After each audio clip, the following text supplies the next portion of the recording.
Can carbon monitoring startups make a difference? Hello viewers, this is Rachel straight from Kalkine Studios and you're watching Go Green with Kalkine.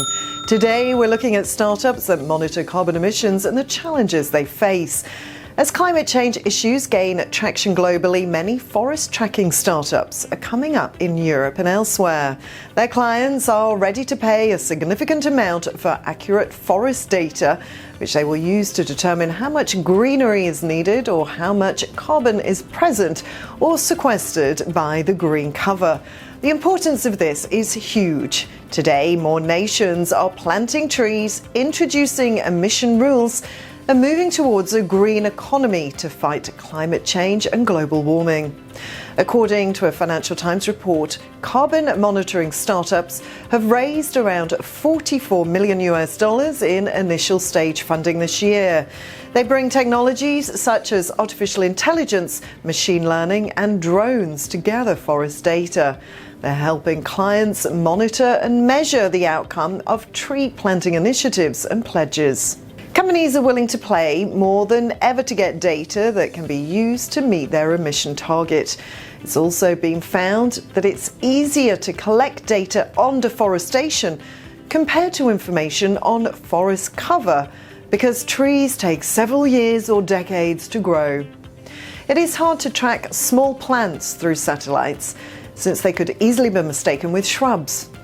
Tree growth is typically monitored by people on the ground, but the process is often tiresome because of physical limitations and the size of the area.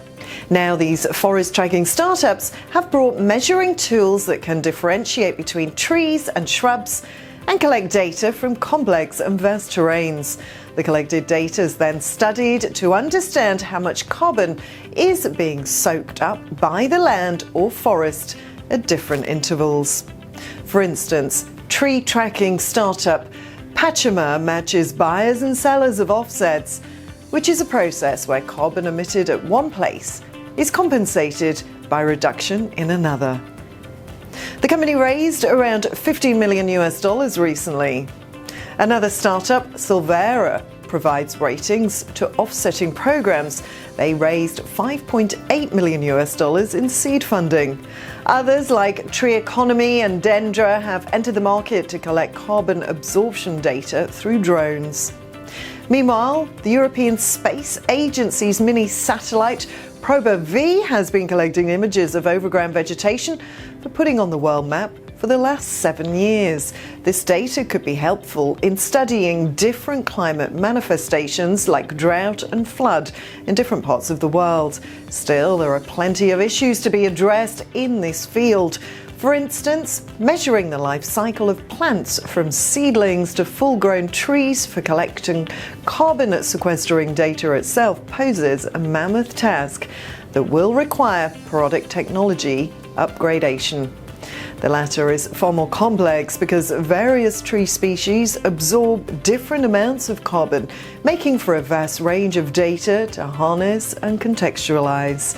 The startups may find themselves swamped with various issues as they embark on their respective journeys, even though their objectives are the same. That's all for now. I'll be back soon with more shows around clean energy, renewables and climate change.